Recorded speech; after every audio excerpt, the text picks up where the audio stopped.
கோர்ட்டுக்கு வெளியில என்னதாண்டா நடந்துச்சு?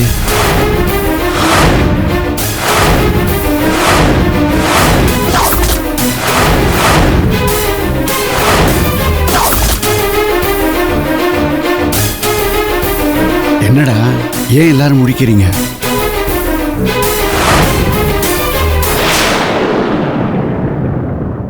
கோர்ட்டுக்கு வெளியில என்ன நடந்துச்சுன்னு சொல்லுங்க.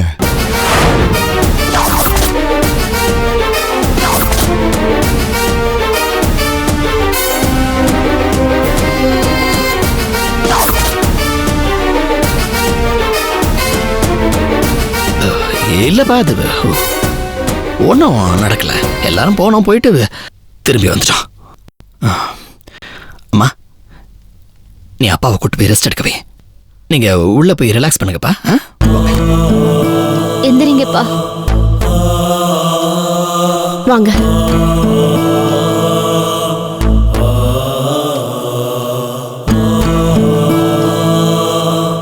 என்ன உமா பேசினது, அம்மா உமா அடிச்சது எதுவுமே அப்பாவுக்கு ஞாபகம் இல்லையேண்ணே? ஆமாண்டா, இவ்வளவு நாளா கொஞ்ச நாளைக்கு முன்னாடி நடந்த விஷயங்களை தான் மறந்துட்டு இருந்தாரு. இப்ப என்னடா இப்ப நடக்கிற விஷயங்களே மறக்கிறாரு. கொஞ்சமாவது அவருடைய ஹெல்த் இம்ப்ரூவ் ஆகும்னு பார்த்தா இப்படி மோசமா போயிட்டு இருக்க. நாம எதுக்கும் டாக்டர் ஒரு தடவை பார்த்து பேசணும்டா. மாமா, மாமாவுக்கு தான் நியூராலஜி பிரச்சனை இருக்குல்ல. அதுவும் இல்லாம சரவணன் அண்ணாக்கு இப்படி ஆயிருக்கிறது அவருக்கு அதிர்ச்சியை கொடுத்துருக்கோம். மேபி அது நடந்ததாலதான் அவருக்கு டெம்பரவரியா மறந்துருக்கும்னு நினைக்கிறேன். அவர் தூங்கி எந்திரிச்சிட்டாருன்னா அதுக்கப்புறம் பழசெல்லாம் ஞாபகம் வரதுக்கு வாய்ப்பு இருக்குல்ல. ராஜுவா, இவரை நினைச்ச எனக்கு பயமா இருக்குடா. கண்ணு முன்னாடி நடந்ததை மறந்துட்டாரு. ஒரு நாளைக்கு என்னையே யாருன்னு கேட்டுருவாரோன்னு பயமா இருக்குடா. அத்தை கவலைப்படாதீங்க அத்தை, அப்படிலாம் ஒண்ணும் ஆகாது. மாமாக்கு ஒண்ணுமே இல்ல. அவர் தூங்கி எந்திரிச்சிட்டாருன்னா எல்லாம் சரியாயிடும். ஸ்னேகா, ஸ்னேகா, நான் உங்க எல்லாரையும் நம்பிதான் இருக்கேன். எப்படியாவது அவரை காப்பாத்திடுங்க. ஜாமீன் கிடைச்சிரும்ல. எவனோ கொலை பண்ணிட்டு போயிட்டான். இதுல நாம மாட்டிட்டு முழிச்சிட்டு இருக்கோம்.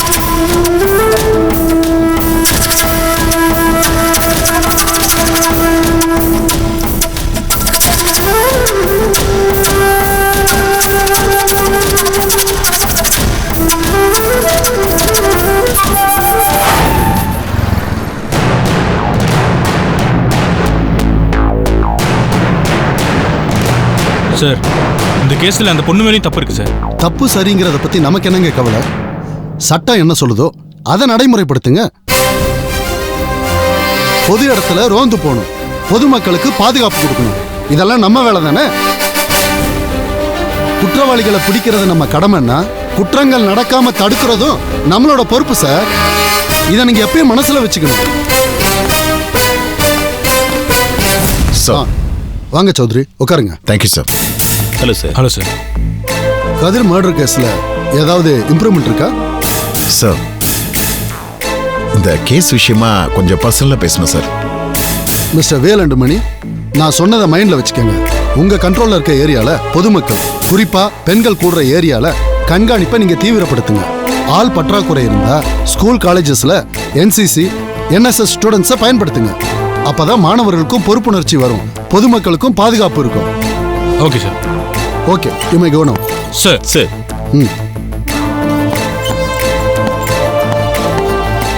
சொல்லுங்க mister Chowdhury.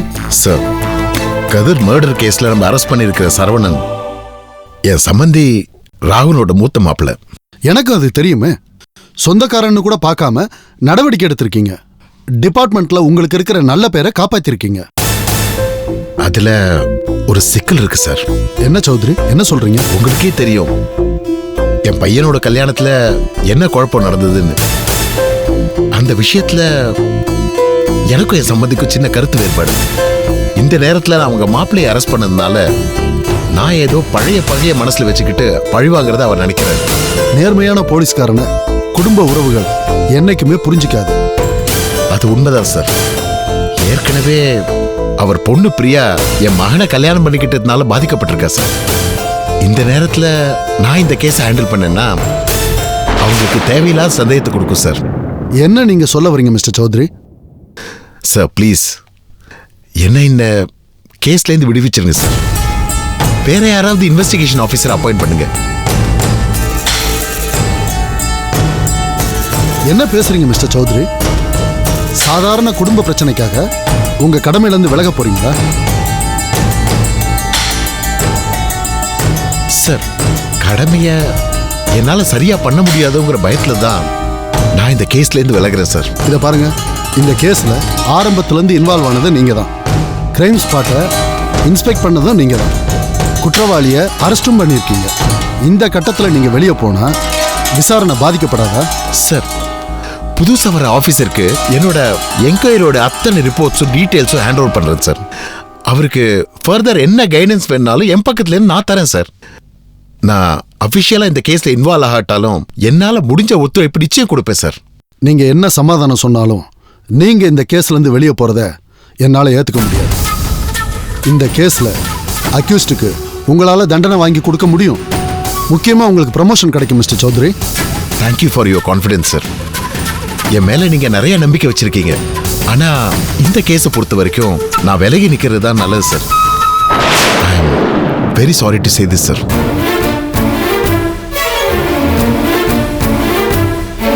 Okay mister Chaudhary, உங்களை நான் கட்டாயப்படுத்த விரும்பல.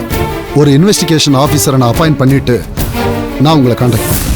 Thank you sir. நான் கிளம்புறேன். ஒரே ஒரு நிமிஷம். இந்த கேஸை யார்கிட்ட கொடுக்கலான்னு உங்களுக்கு ஏதாவது ஐடியா இருக்கா? எஸ் சார், ஒருத்தர் இருக்கார். யாரு? 20 years பேக் நான் எப்படி இருந்தேனோ எனர்ஜெட்டிக்கா அதே போல ஹானஸ்டா இன்டெலிஜென்ட் ஆஃபீஸர் இருக்காரு.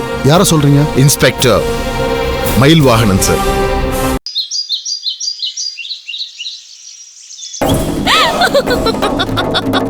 என்ன ஆச்சுமா? அந்த கழுவி அடிச்சதுல மூளை கலங்கி போச்சா? இப்படி சிரிச்சுக்கிட்டு இருக்க? உமா, இந்த பாரு காரணம் சொல்லிட்டு சரி. உன்னை இப்படி பார்க்க பயமா இருக்கு.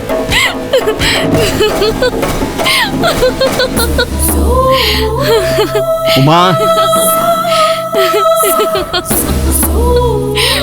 உமா நிறுத்துறியா? குஷி வந்துட்டா பாரு. Uma, can you just stop it?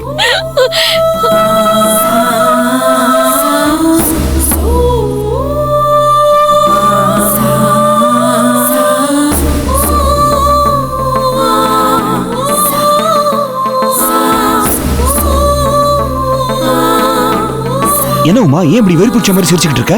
அப்பா, எனக்கு அந்த கிழவி அடிச்சதை நினைச்சு உண்மையிலேயே பயங்கரமான சந்தோஷம்பா. ஏன்னு சொல்லுங்க பாப்போம். ஏன்? கிழவி என்ன அறையிற அளவுக்கு போறானா அதுக்கு என்ன அர்த்தம்? என்ன அர்த்தம்? இது கூட உங்களுக்கு தெரியலன்னா என்னப்பா நீங்க? நான் கொடுக்கிற டார்ச்சரை தாங்க முடியாம ஒட்டுமொத்த குடும்பமும் கொந்தளிச்சிட்டு இருக்காங்கன்னு அர்த்தம். இதனால நமக்கு என்ன லாபம்? ஒரு விஷயத்தை நல்லா புரிஞ்சுக்கோங்க. கோவமோ அழுகையோ அத அடுத்தவங்க முன்னாடி வெளிப்படுத்துறவங்க பலவீனமானவங்க. அப்போ ராகவன் குடும்பம் ரொம்ப பலவீனமானது. அது மட்டும் இல்ல, சரவணன் விஷயத்துல பயந்து போயிருக்காங்க. உமா, நீ என்ன சொல்ற எனக்கு புரியல.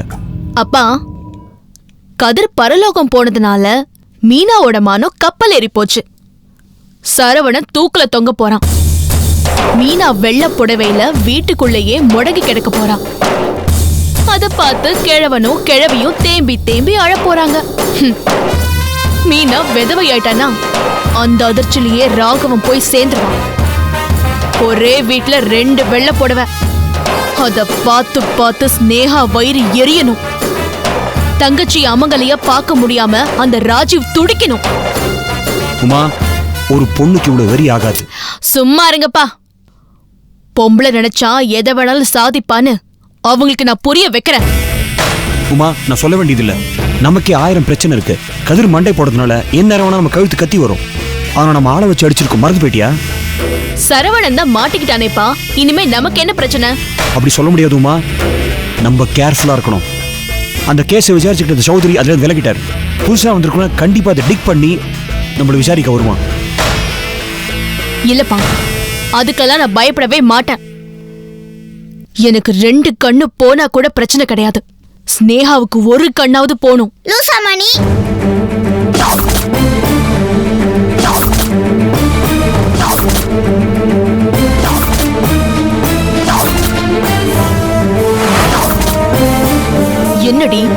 ஓவரா பேசுற? ஸ்கூல்ல இருந்து வந்தோமா, யூனிஃபார்ம கழட்டணுமா, ஹோம்வொர்க் பண்ணோமான்னு இருக்கணும். இப்படி பேசிட்டு இருந்தா எப்படி ஹோம்வொர்க் எழுதுறது? அப்படியே அப்பம் புத்திப்பா. கூட கூட பேசுறா பாத்தீங்களா? அப்பா பத்தி தப்பா பேசாத. ஏய், நான் பேசினா என்ன பண்ணுவ? என்ன இப்படி எல்லாம் பேச சொல்லி உன் சித்தி உனக்கு சொல்லி கொடுக்கறாளா? இப்போ எதுக்கு சித்திய வம்புக்கு இழுக்கற? சித்திய பத்தி பேசினா கோவம் வருது. நான் அப்படிதான் பேசுவேன். இங்க பாரு, கூடிய சீக்கிரம் உன் தாத்தாவுக்கு பைத்தியம் பிடிக்க போகுது. உன் மாமா சரவண சாக போறான். உன் அத்தை விதவையாக போறாடி. உமா அது பார், தேவையில்லாம பேசிக்கிட்டு இருக்காத. பா சும்மா இருங்கப்பா. ஏய், உங்க அப்பா குடும்பமே செதறி சின்ன பின்னமா ஆக போகுது.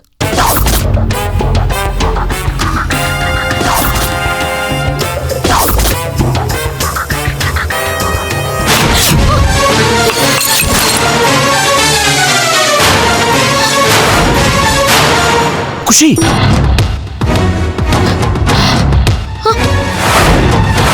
அம்மா என்னாச்சு?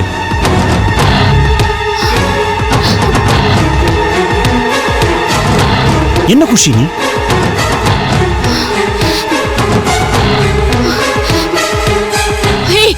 உன்னை என்ன பண்றேன்னு அவ பாருடி. ஒண்ணும் பண்ணாத, நீங்க வாங்க.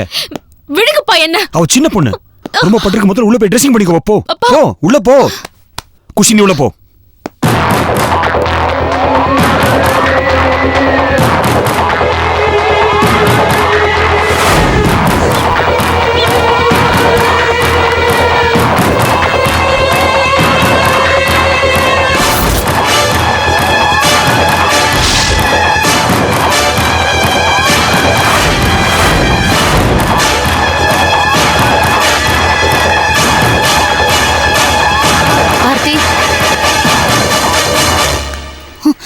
இங்க எங்க வந்த? நாங்க இருக்கோமா செத்து போயிட்டோமான்னு பார்க்க வந்தியா? ஆர்த்தி, நான் சொல்றது கோவப்படாம கேளு. என்ன சொல்ல போற? நான் உனக்கு என்ன பாவம் பண்ண? குடும்பமா சேர்ந்து என் புருஷனை கொன்னுட்டீங்களே. நீங்க நல்லா இருப்பீங்களா? ஆர்த்தி, நடந்த கொலைக்கும் உன் அண்ணனுக்கும் எந்த சம்பந்தமும் இல்ல. எங்களை நம்பு. யாரடி அண்ணன்? ஏன் தாலி ஏற்கவன் எனக்கு அண்ணனா? அது இல்ல, உனக்கே தெரியும். கதர்கிட்ட நிறைய கெட்ட பழக்கலாம் இருந்துச்சு. அதுக்காக கொலை பண்ணிடுவீங்களா? உயிரோட நடமாடிட்டு இருக்கிற எல்லாருமே யோகியமா? இங்க யாரடி தப்பு பண்ணல? எல்லாரும் தானே பண்றாங்க. அதுக்காக கொலை பண்ணிடுவீங்களா? நான் தாலி அறுத்த மாதிரி நீயும் அறுத்துட்டு தாண்டி நிக்க போற. அது நடக்க தாண்டி போகுது. ஆர்த்தி, நான் சொல்றத கேளு.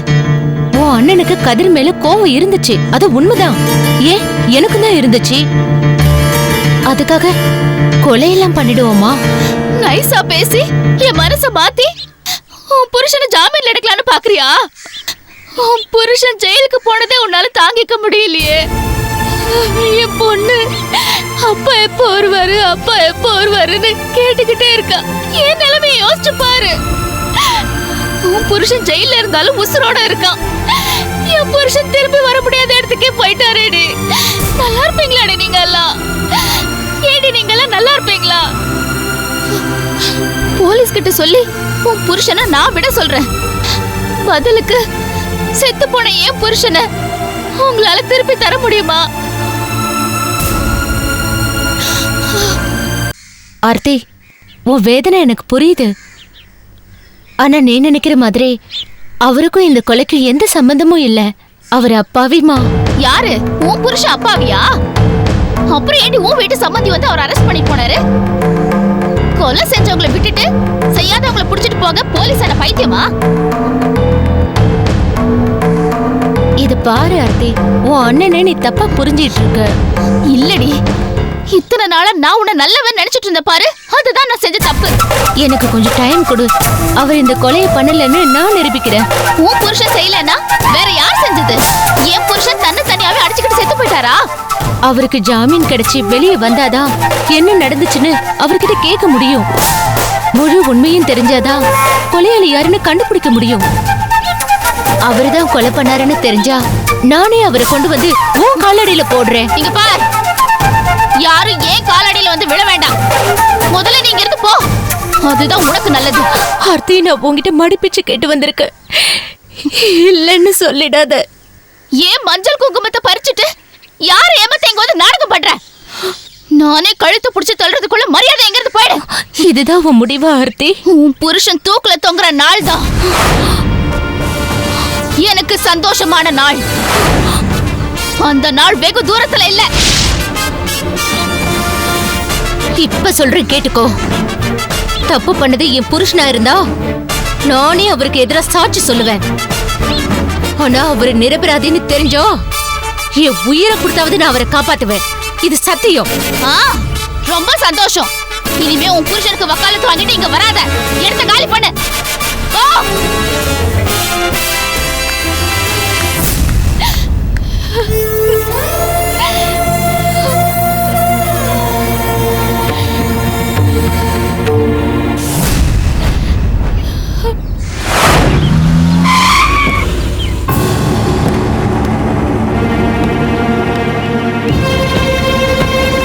ராஜி, என்ன சாக சொல்லிருந்தா கூட சந்தோஷமா செத்து போயிருப்பேனே.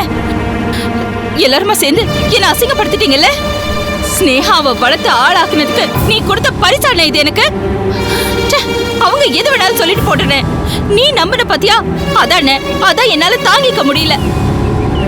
ஊர்ல உன்னை எல்லாரும் கொலைகாரன்னு சொன்னப்போ எங்க அண்ணா அப்படி பண்ணிருக்க மாட்டார். நான் ரொம்ப நம்பிக்கையோட இருந்தேனே. அந்த நம்பிக்கை உனக்கு கொஞ்சம் கூட ஏன் மேல இல்லாம போயிடுச்சேனே. ராஜி, நான் சொல்றத கொஞ்சம் நிறுத்தனே. நீ சொல்றத கேட்டு அந்த டெஸ்டுக்கு ஒத்துக்கிட்டது தப்புன்னு இப்ப எனக்கு புரியுதுனே. எல்லாருமா சேர்ந்து எனக்கு எதிராக சதி பண்ணிட்டாங்க. அதுக்கு நீயும் தொட போயிருக்கல. அவங்க விரிச்ச வலையில நீ விழுந்தது பத்தாதுன்னு என்னையும் விழ வச்சிட்டல. அந்த வீணா போன ஷாம் அவன் நினைச்சதா அவன் சாதிச்சிட்டான். பகைய மனசுல வச்சுக்கிட்டு பழி தீர்த்துட்டானே. இத பாருமா, ஷாம் சொல்றதுக்காகவோ சுஷ்மா சொல்றதுக்காகவோ நான் இதெல்லாம் நம்பலம்மா. ரிப்போர்ட் போய் சொல்லாதுமா, சயின்ஸ். நான் போய் சொல்றேனா?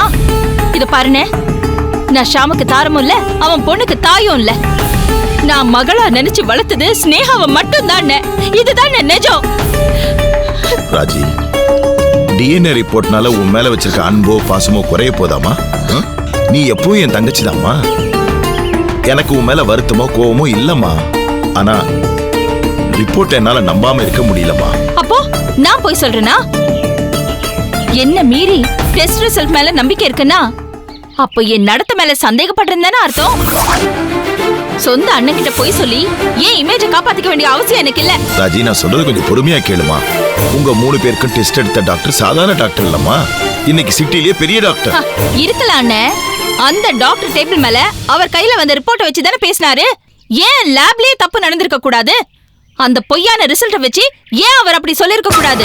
செத்து போன பணத்தை வச்சு ட்ரீட்மெண்ட் பண்ற ஊர் தானே இது. பல வருஷத்துக்கு முன்னால உன் மேல கொலைப்பழிய சுமத்தின போலீஸ் ஆபீசரும் நேர்மையானவர் தான்.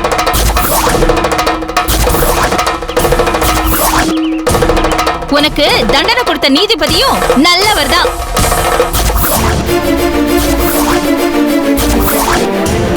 அவங்க சொன்னதையெல்லாம் நான் நம்பல, ஒன்ன மட்டும் தான் நான் நம்பினேன். ஆனா நீ ராஜி, நான் சொல்றத கொஞ்சம் நல்லா யோசிச்சு பாருமா. உன் மேல பழி சுமத்தி ஷாமுக்கு என்னமா வரப்போகுது? அதுவும் சொந்த மகளை பகடக்காயா வச்சு. அப்படிலாம் பழி சுமத்தணுங்கிற அவசியம் இல்ல ராஜி. ஒருத்தன் எதுக்காக நான் தான் உன் வாரிசுன்னு போய் சொல்லுவான் சொல்லு? சொத்துக்காக தானே.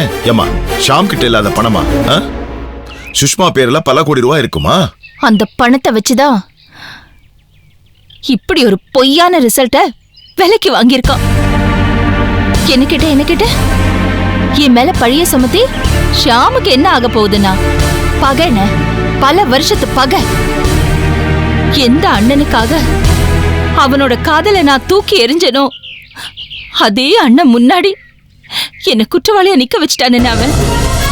பாத்தியா, ஷாமோட பழியால பலியானது நானும் நீயும் மட்டும் இல்லைன்னு, நம்ம 2 பேருக்கு இடையில இருந்த நம்பிக்கையும் பாசமும்.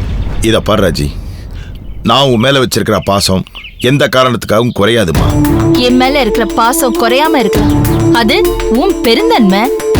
ஆனா என் மேல விழுந்த கலங்கத்தை தொடச்சி எரியாத ஒன்ன தலையில வச்சு கொண்டாட என்னால முடியவே முடியாது. அண்ணன்னு சொன்னாலே உயிரை கொடுக்கிற பழைய ராஜியா இனிமே என்னால வாழவே முடியாது.